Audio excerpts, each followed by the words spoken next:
acho que na base dessas crises nós temos uma crise de valores. Quando eu falo da crise de valores, não estou fazendo uma crítica moral ao que está acontecendo. É muito mais do que isso. Porque, né, nós somos seres simbólicos. O que nós somos, o que nós fazemos, são construções simbólicas. E as construções simbólicas, né, diz o André, num artigo que ele escreveu sobre filosofia, um ensaio que eu achei bem interessante, né, mas o Bauman também vai um pouco por esse caminho, né, os sistemas simbólicos são representações, de alguma forma, que têm um nível significativo de arbitrariedade.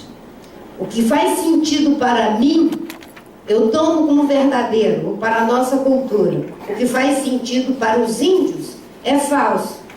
Qual é o critério de saber que o que faz sentido para nós é verdadeiro e o que faz sentido para eles é falso? É porque os sistemas simbólicos, de alguma forma, eles são arbitrados, né? De forma, daquilo que faz sentido, e nós desqualificamos a forma como os outros encontram o sentido do seu ser e estar no mundo. Então, há uma crise de valores. Essa crise de valores, no meu entendimento, ela está na base das outras crises. É ela que faz com que se separe economia de ecologia. É ela que transforma aquilo que deveria ser a legítima luta pela prosperidade, pelo desenvolvimento, enfim, não é? Como sendo apenas o dinheiro pelo dinheiro, como um fim de si mesmo. Não é errado querer dinheiro, prosperidade, não tem problema isso. O problema é se isso for um fim em si mesmo. Bem, é a crise de valores que faz com que na política, não é, haja uma separação entre aquilo que se diz e aquilo que se faz, e se vai por uma ética de circunstâncias, em vez de nos orientarmos por uma ética de valores. Então se separa a ética de política. E, no meu entendimento, né, a configuração dessas 5 crises econômica, social, ambiental, política e de valores configura, sim, uma crise civilizacional.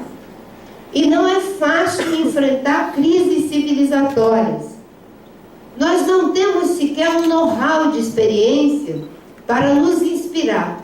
Nós não temos um repertório para, digamos assim, verbalizar como enfrentar essa crise. Porque se nós olharmos para a história, nós vamos identificar várias civilizações que entraram em crise, depois de milhares de anos de prosperidade, de poderio, de potência. Assim foi com os gregos, assim foi com os romanos, assim foi com os egípcios, e a gente pode encontrar, inclusive, no nosso continente, civilizações com outros padrões e outra cosmovisão que também colapsaram. Se a gente visitar o México, a realidade de outras civilizações que não eram necessariamente, né, essas que eu estou falando. E por que colapsaram? Porque parece que quando a gente entra na estagnação, a gente não percebe a estagnação. Não é capaz de ver. É como se a gente ficasse, não é, apagando fogo com gasolina. E nós estamos vivendo uma situação muito parecida. Vocês querem ver? Estamos vivendo uma crise econômica. Corretamente temos que tomar medidas para voltar a ter desenvolvimento. As pessoas gostam muito da palavra crescimento. Eu acho que crescimento não diz direito, mas para ter prosperidade. Aí o que a gente faz? O caminho mais fácil? Incentivo para a indústria automobilística.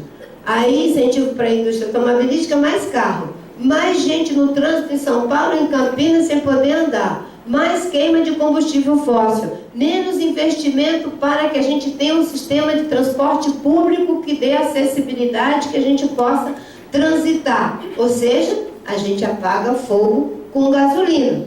Certo? E se o planeta já está no vermelho em 50%, e se nós temos até 30 anos para reduzir as emissões, e, pelo contrário, estamos aumentando, então nós estamos dentro de uma crise e parece que não percebemos a crise. Quer ver outro exemplo? Em 92, nós saímos com 3 grandes acordos para serem implementados. A Convenção do Clima, a Convenção de Mudanças Climáticas, a Convenção de Desertificação, né? O esforço de ter um referencial filosófico para enfrentar esse processo de estagnação do modelo de desenvolvimento, que é a Carta da Terra, e a Agenda 21 para implementar esses esforços no espaço local. Fomos para, digamos assim, um intervalo de 20 anos. E 20 anos depois, voltamos para decidir como seria a governança disso no plano global e quais seriam os recursos. E o que aconteceu? A gente adiou os recursos para 2015 e a governança também. E estabelecemos que agora teremos objetivos para o desenvolvimento sustentável, que serão acordados em 2015, aí se passarão 25 anos, e que serão implementados a partir de 2020, ou seja, 30 anos. Imagina, né, se alguém disser, tem uma emergência aqui nessa sala, está pegando fogo já 50% da sala, e diz, não, vamos ficar aqui mais, pelo menos, uns 30 minutos até essa sala queimar totalmente. Não é? Então, o que nós estamos fazendo é isso. É só para a gente entender, né, que parece que quando a gente entra no colapso, tem uma cegueira coletiva, situacional, a gente não quer ver. Né? O Freud, que explica tudo, ou pelo menos o povo diz que ele explica, né? Então, ele chama isso de anegação, a negativa. Você nega a realidade, certo? Você cria um mecanismo de defesa na sua cabeça, individualmente, a gente faz isso. A pessoa não manda mais flores, não telefona mais, e ele já botou claro, tadinho. E nada, às vezes está com outra. Certo? Ou com outro. Não é? Então, você cria um mecanismo de defesa. E a gente não, tem gente que jura de pé junto que não tem problema de aquecimento, que está esfriando. E tem gente que acredita. Certo? Então, vivemos uma crise civilizatória. É muito difícil ficar falando de crise olhando para tantas pessoas jovens. Vamos ver um prefeito muito jovem, né? O que parece, né? Vocês sabem que eu já tenho 90 anos. Vocês dizem que eu tenho 90? Parece. É a forma que eu tenho de me sentir mais jovem, né? Se eu disser que é 55, vocês todos vão achar que é normal, então. Bem, então, é difícil falar, porque a gente quer ter esperança. Mas eu tenho um amigo francês, que ele é deputado pelo Parlamento Europeu, e ele diz o seguinte: foi um grande lutador na época dele, nas lutas da juventude do seu tempo. Ele tinha até um apelido que chamava ele de cabelo vermelho, o Daniel Combendit. Era muito bonito na época, atraía multidões, né? Mas a natureza e o tempo fazem coisas terríveis com a gente. Então, hoje já não é mais assim, mas tudo bem. Também continuo. Bem, e o Daniel diz o seguinte: Marina, a nossa juventude lutou pela liberdade ferrenhamente, acreditando que com a liberdade poderíamos construir o futuro que quiséssemos. E eu olho para a juventude e fico profundamente triste, porque hoje a juventude tem que lutar, usar a liberdade que conquistamos, e nós conquistamos a liberdade aqui no Brasil, o Zinca está aqui, não é? E tantas outras pessoas mais experientes que lutamos contra a ditadura, não é? E temos que usar a liberdade conquistada para lutar, não pelo futuro que quisermos, mas para ter um futuro. E é bom que a gente saiba disso. Estamos lutando para ter um futuro, porque não adianta ser alienado. Pensamento positivo, né? Vai dar tudo certo. Isso não funciona. Nós temos que ter o princípio da realidade. E quando eu faço esse diagnóstico, geralmente as pessoas dizem: poxa, mas você está numa pegada muito complicada. Você é pessimista ou otimista quanto a esse futuro? Eu digo, nem pessimista nem otimista. Aí já tem uns mais gaiatos que dizem: está em cima do muro. E eu sempre brinco, não em cima do muro, porque o muro já tem né? Então, vou fazer um acampamento de sem terra em cima do muro, não dá condição, já tem dono, né? Eu estou mesmo na corda bamba. Não é fácil ficar na corda bamba. Vocês já viram aquele povo que se equilibra na corda bamba? Certo? Porque para ficar na corda bamba é muito treino. E para conseguir o resultado tem que ter o quê? Persistência. Nem otimista, nem pessimista. Persistente. E é isso que nós temos que ser. Temos que persistir na ideia de que um outro mundo é possível, como diz o Fórum Social Mundial Global. Vamos pegar a liberdade que temos para lutar para ter um futuro, e tendo o futuro, nós vamos ter o futuro que queremos, ou o futuro possível para a gente conquistar. É nesse contexto que surge, né, nessa crise, a ideia do desenvolvimento sustentável. Mas a sustentabilidade, para mim, não é uma maneira de fazer. Se for apenas uma maneira de fazer, ainda que também o seja, mas é muito mais profundo. O questionamento que estamos fazendo não é a nossa forma inadequada de fazer. Nós temos que pensar que é um questionamento a nossa forma inadequada de ser. É a minha forma inadequada de ser que faz com que eu faça coisas que são contrárias, às vezes, à própria vida. E se o desenvolvimento sustentável é uma maneira de ser, ele é o quê? Um ideal de vida. Uma maneira de ser e estar no mundo. Um espaço de sentido, de significado, de significação. Nós temos um universo simbólico que se formou a partir da ideia de que os recursos naturais eram infinitos e que nós tínhamos a liberdade de fazer o que quiséssemos com ele. E nós deslocamos a nossa capacidade infinita de desejar coisas, não é? Aliás, a nossa capacidade infinita de desejar para desejar coisas. Então, nós desejamos ter coisa, um carro, uma casa, que, tudo bem, dentro dos limites de suporte do planeta não tem problema, né? Agora, chegamos a 7 bilhões, e se todo mundo imaginar que 7 bilhões de pessoas, cada uma pode ter um carro, nananina, não pode.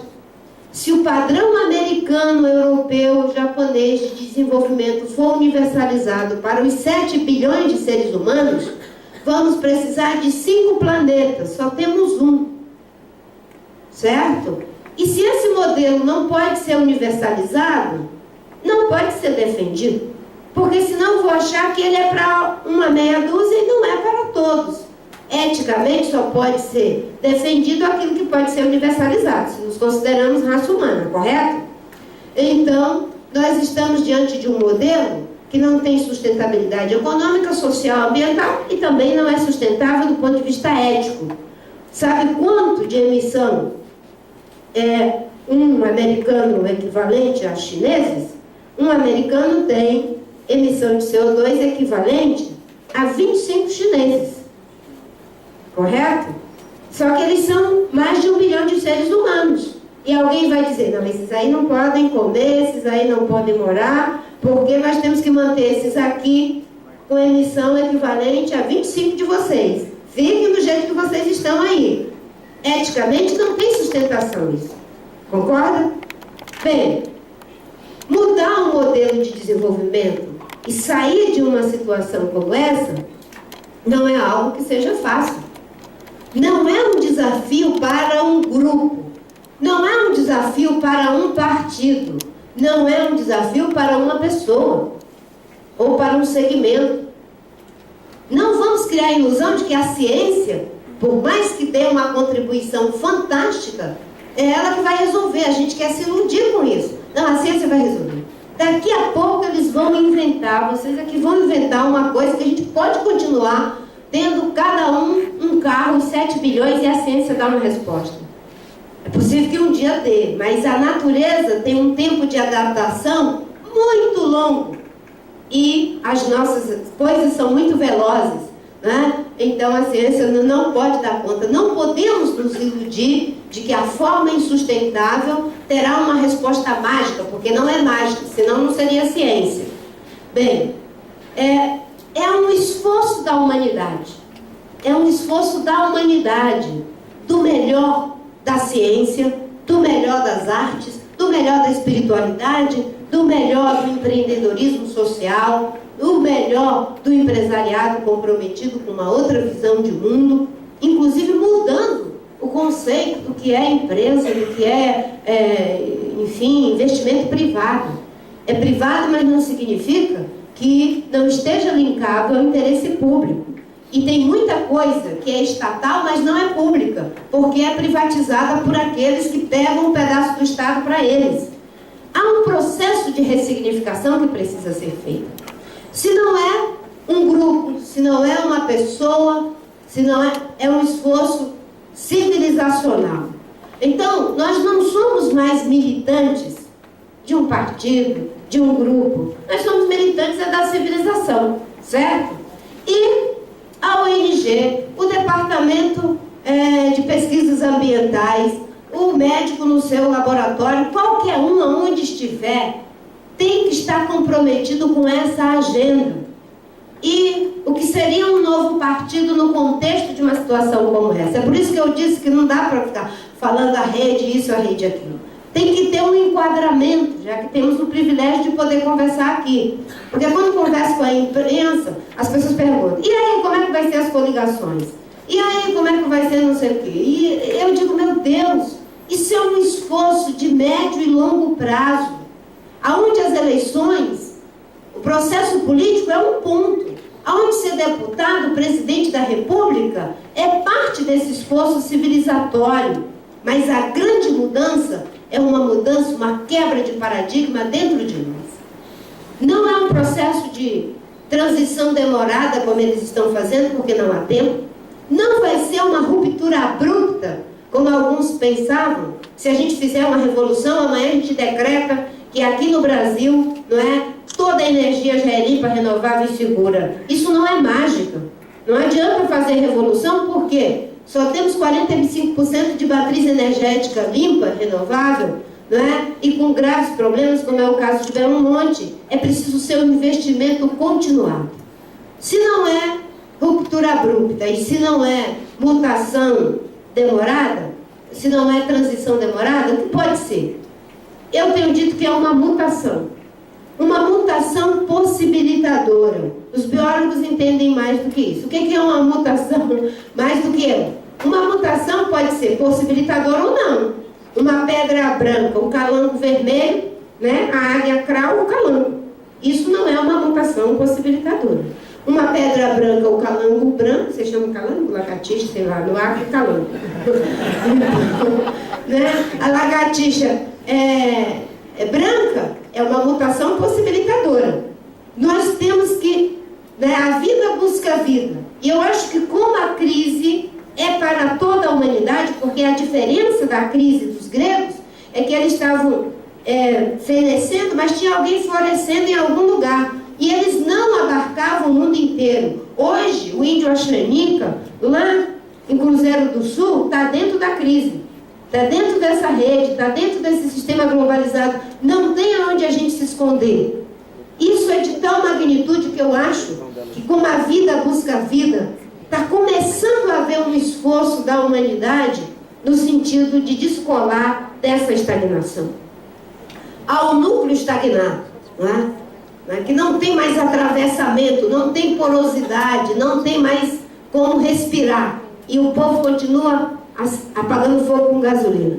Não é? Mas há aqueles que não estão mais identificados com essa estagnação.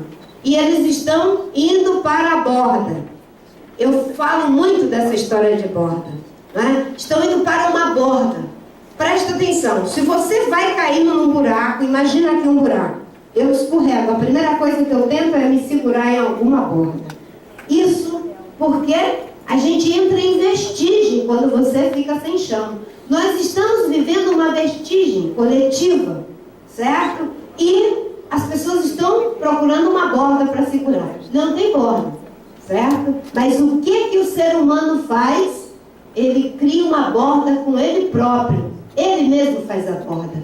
Então, quando os estudantes como vocês vão para as praças, lá na Espanha, as pessoas dizem, mas eles não têm a resposta, eles não têm um projeto, eles isso, eles aquilo, outro. Eles só estão indo lá para dizer: isso que está aí nós não queremos.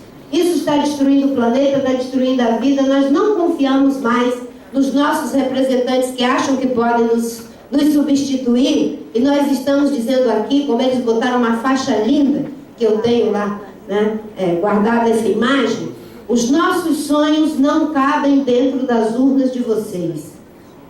É maravilhoso isso. Não sabe, mas nós estamos juntos. E se nós estamos juntos aqui, nós nos sentimos mais fortes. Nós pensamos coletivamente, colaborativamente. E aí você vai para o Chile, a mesma coisa. No Canadá, a mesma coisa. Em vários lugares.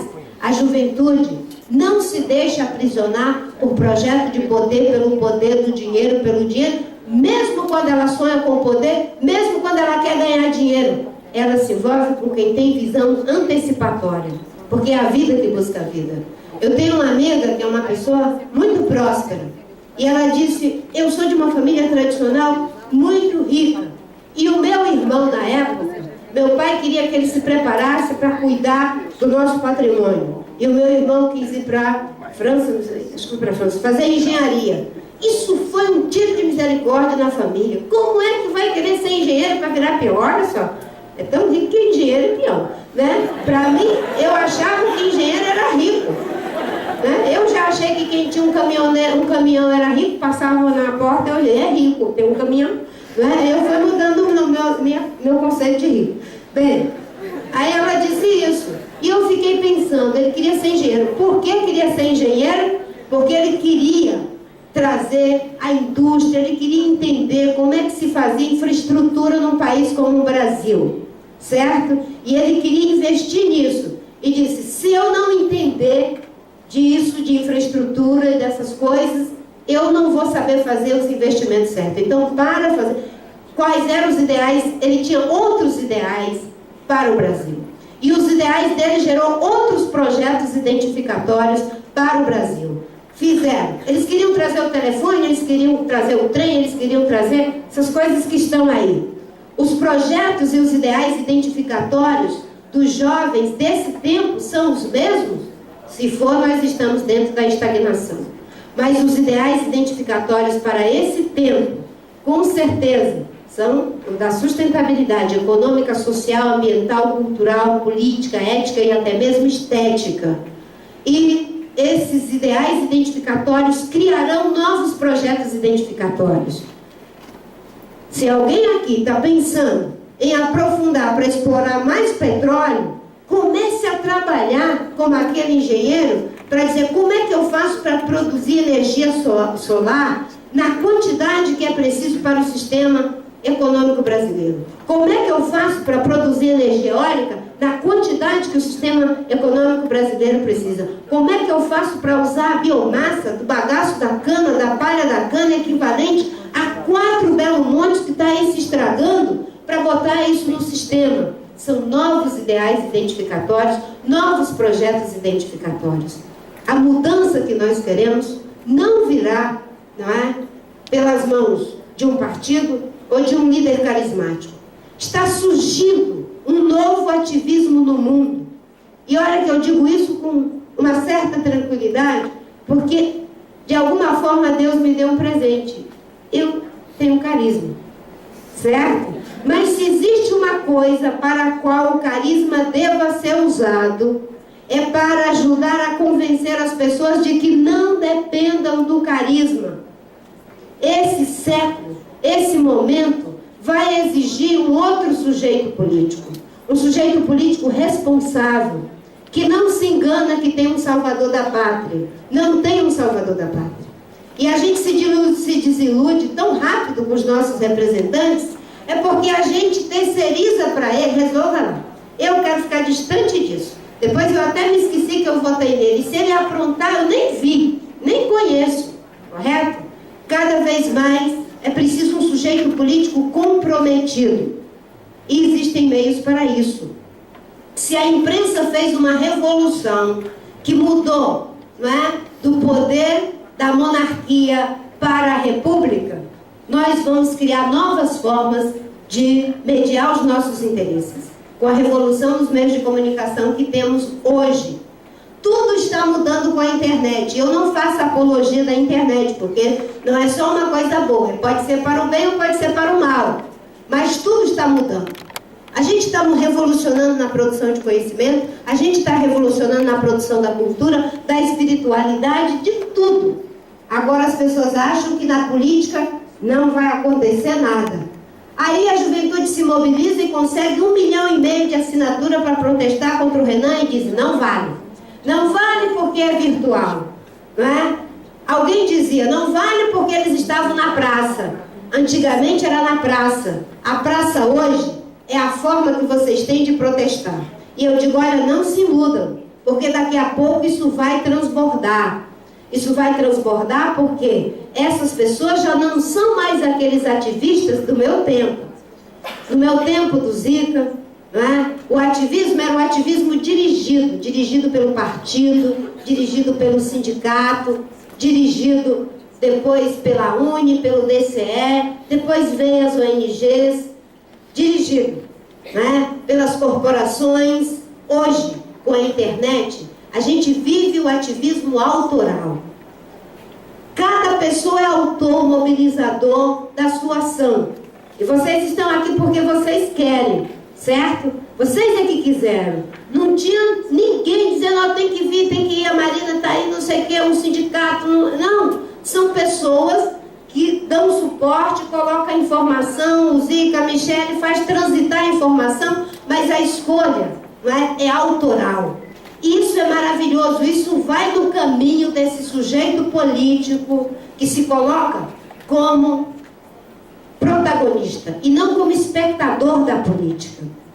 A ideia de um partido rede é porque nós já vivemos em rede, nós já funcionamos em rede, querendo ou não, isso é como a globalização.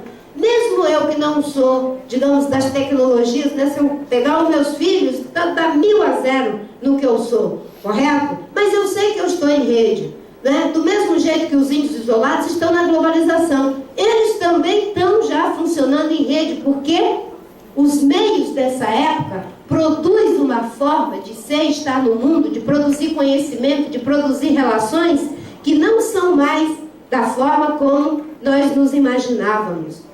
A mediação da informação, para que ela circule, não é? já não é feita mais pelos mesmos mediadores, os intermediadores da informação.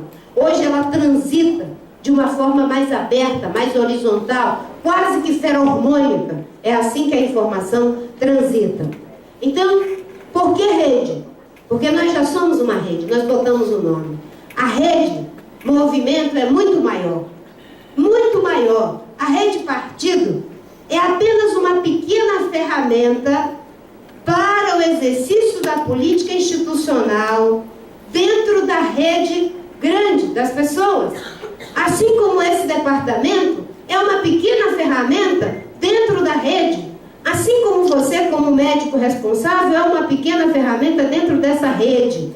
A rede partido não abarca o conjunto. E nem precisa todo mundo ser filiado, e nem precisa todo mundo estar aí. Basta ter um entendimento. Dá para atualizar a política para essas novas linguagens? Qual é a diferença do velho ativismo? No velho ativismo tinha sempre uma organização atrás ou na frente, certo? Um líder carismático atrás ou na frente. No novo ativismo, o que as pessoas querem é que esteja ao lado ou ali dando suporte.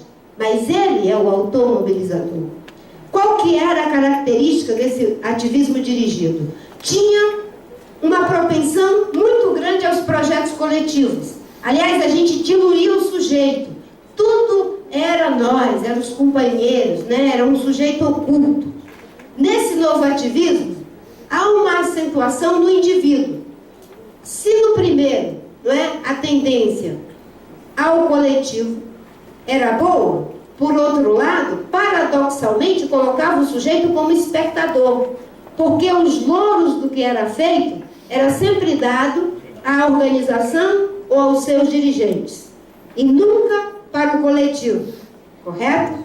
Nesse novo ativismo, você tem uma maior capilaridade dos sujeitos políticos. Ele não tem um centro, é multicêntrico, as lideranças são multicêntricas, uma hora você lidera, outra hora você é liderado, é completamente diferente. Por outro lado, paradoxalmente também, corre o risco do individualismo e da fragmentação. Sem projeto coletivo, sem visão de interesse público, a gente não transforma nada. Se for cada um por si, não tem como haver transformação. Qual é o grande esforço que está sendo feito no mundo?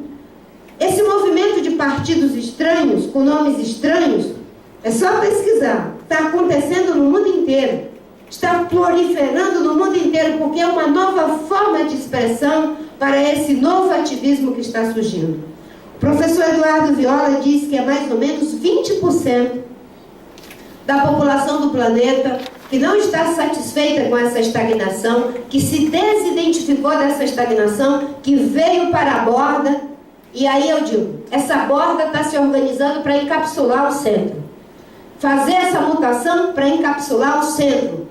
Porque é assim que eu acho que nós vamos conseguir sair dessa situação que o Bauman, no livro maravilhoso chamado Em Busca da Política, ele diz: nunca se teve no mundo ocidental tanta liberdade e nunca se sentiu tanta impotência diante do que precisa fazer, do que precisa mudar com a liberdade que se tem. Somos livres para dizer o que quisermos e interferirmos em absolutamente nada. Porque eles continuam apagando gasolina com fogo, independente da gente poder dizer. Eles continuam mantendo o Renan, mesmo que 1,5 milhão de pessoas, em poucos dias, tenham dito que não era isso para fazer. O governo negociou a Comissão de Direitos Humanos e a Comissão de Meio Ambiente para 2 pessoas que não têm cultura de direitos humanos, uma, e a outra que não tem cultura de meio ambiente, e a gente pode dizer o que quiser. Eles ficam intactos, achando que o que está sendo feito é só no mundo virtual. Isso está transbordando. Está transbordando e daqui a pouco vão acontecer as formas reais disso poder ser reconectado com a potência. Essa potência que o Bauman diz que nós perdemos. Temos liberdade para fazer tudo, menos para interferir no que de fato interessa. E eu tenho dito, a crítica ao Feliciano não é porque ele é evangélico. Do mesmo jeito que é porque ele é despreparado. Do mesmo jeito que a crítica ao Blairo Maggi na Comissão de Meio Ambiente do Senado não é porque ele é empresário, que ele é do agronegócio. Ele poderia ser do agronegócio, poderia ser empresário com visão de sustentabilidade. Fosse o Ricardo Yang, que é empresário, na Comissão de Meio Ambiente do Senado, para mim não teria problema. É uma pessoa com visão de sustentabilidade, com cultura de defesa do meio ambiente. A crítica não é porque ele é empresário, senão seria preconceito contra empresário. Eu tive amigos que nem acreditam em Deus, fizeram um trabalho divino na Comissão de Meio Ambiente, certo?